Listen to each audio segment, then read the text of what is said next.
We need Greenland for national protection. They have a very small population.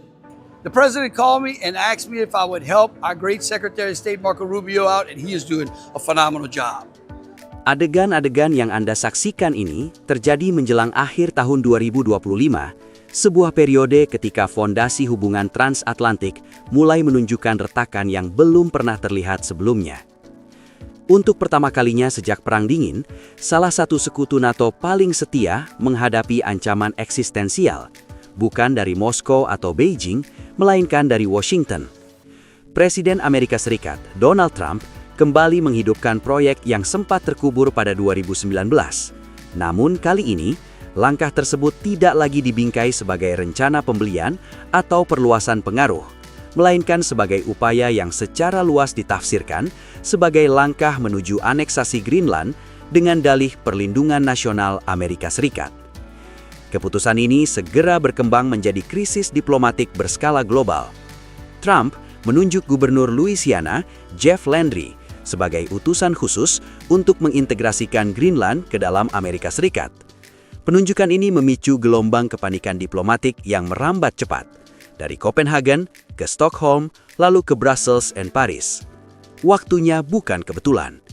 Hanya beberapa minggu sebelumnya, Badan Intelijen Denmark, untuk pertama kalinya dalam sejarahnya, secara resmi mengidentifikasi Amerika Serikat sebagai ancaman potensial. Gedung Putih merespons dengan retorika keras. Denmark dianggap tidak mengeluarkan dana yang cukup, tidak memiliki kapasitas militer, dan tidak mampu mempertahankan Greenland. Faktanya, Denmark telah mengalokasikan tambahan 2 miliar dolar Amerika Serikat untuk anggaran pertahanannya sebagai respons atas tekanan ini. Namun bagi Washington, langkah tersebut dianggap tidak lebih dari pemborosan waktu. 300 tahun kedaulatan Denmark atas Greenland kini tampak rapuh, seperti menara kertas di hadapan doktrin Arktik baru Washington.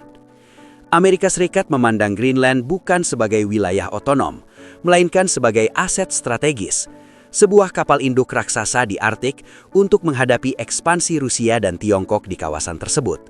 Dalam skenario ini, Denmark direduksi menjadi sekedar mantan pemilik lahan.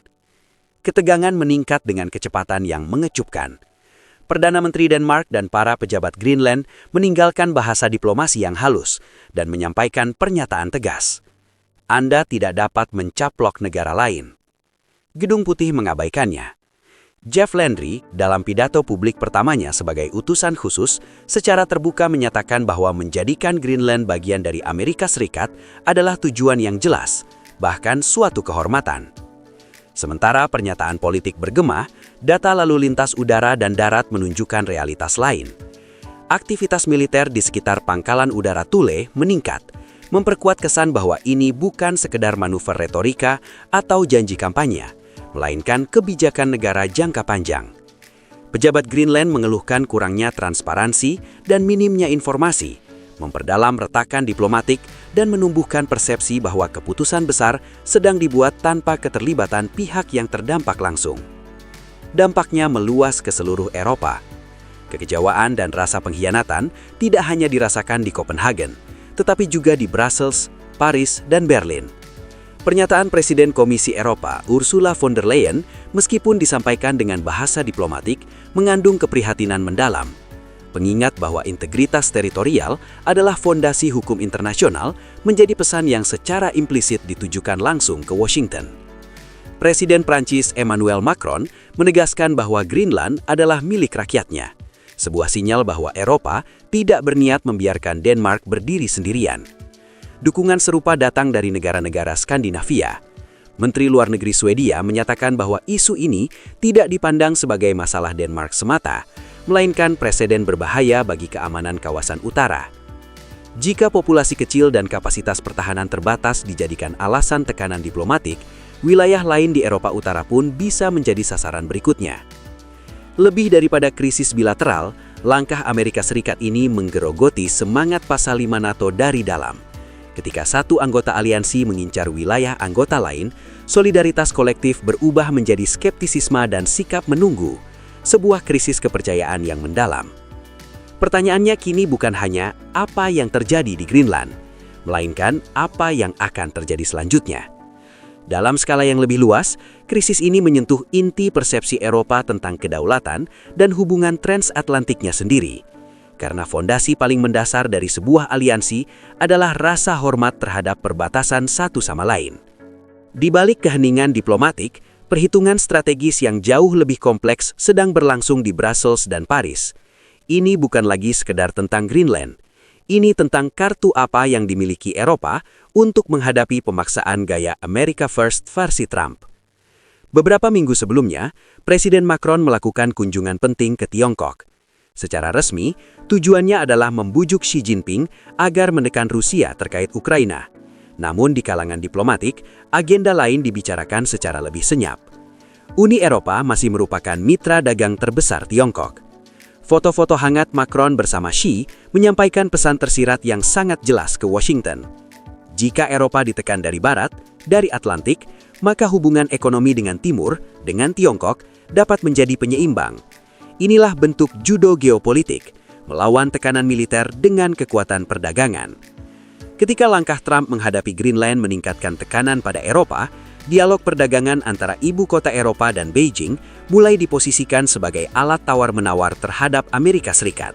Sebuah spiral balasan yang beresiko, bahkan berbahaya bagi kohesi aliansi Atlantik. Dan ini bukan lagi sekedar wacana. Langkah-langkah konkret untuk menghadapi ketidakpastian era Trump kini sedang dibahas secara serius di benua Eropa, menandai babak baru dalam hubungan Barat yang mungkin tak lagi bisa kembali seperti semula. Konsep otonomi strategis bukan lagi jargon diplomatik yang nyaman. Bagi Eropa, ia telah berubah menjadi panduan bertahan hidup. Dipimpin oleh Jerman dan Prancis, diskusi intensif kini berlangsung di tingkat tertinggi Uni Eropa. Agenda utamanya jelas, meningkatkan anggaran European Defence Fund atau EDF dan membentuk misi patroli Arktik berbendera Uni Eropa, sebuah kehadiran keamanan yang secara eksplisit independen dari Amerika Serikat. Ketika Presiden Komisi Eropa Ursula von der Leyen menyatakan bahwa keamanan Arktik adalah prioritas kita, pernyataan itu bukan lagi sekedar aspirasi politik. Itu adalah deklarasi tekad bahwa Eropa siap mengambil alih tanggung jawab atas keamanannya sendiri.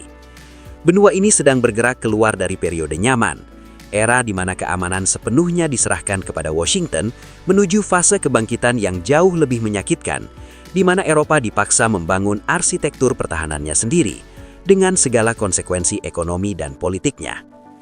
Di saat yang sama, terdapat kecemasan lain yang mengintai.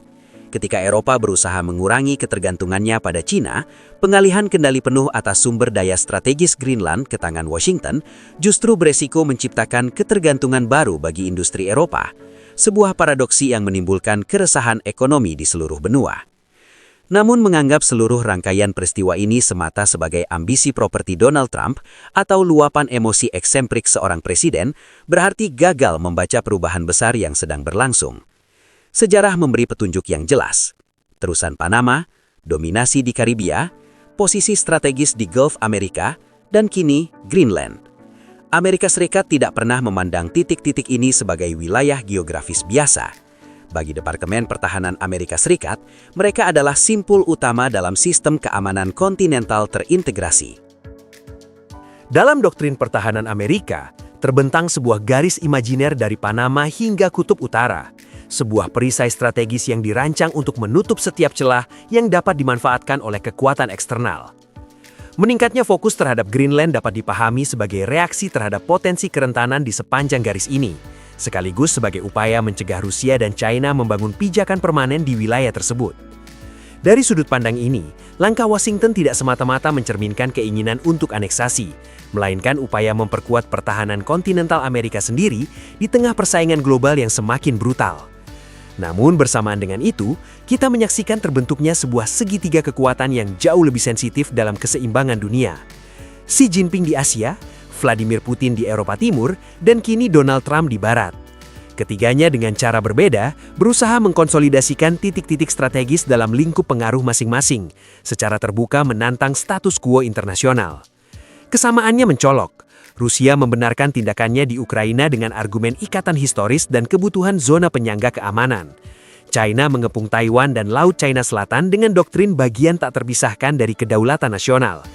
Kini, Amerika Serikat ingin memasukkan Greenland ke dalam payung strategisnya dengan dalih bahwa wilayah itu merupakan perpanjangan alami Amerika Utara dan elemen vital keamanan nasional.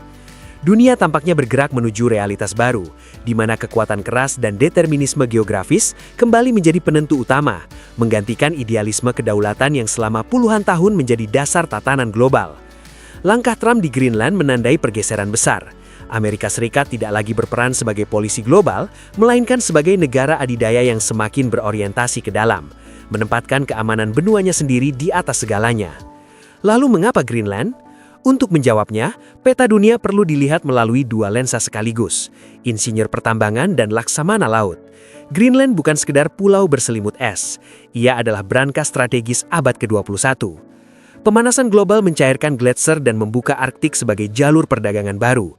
Sebuah alternatif nyata terhadap terusan Suez, keinginan Amerika Serikat untuk mengendalikan jalur barat laut melalui Greenland merupakan langkah catur geopolitik terbesar abad ini. Sekaligus tandingan langsung terhadap dominasi Rusia di jalur laut utara.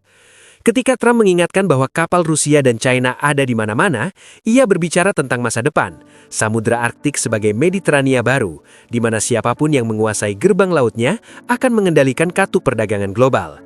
Dalam konteks ini, Greenland adalah menara pengawas dan kapal induk yang tidak dapat tenggelam.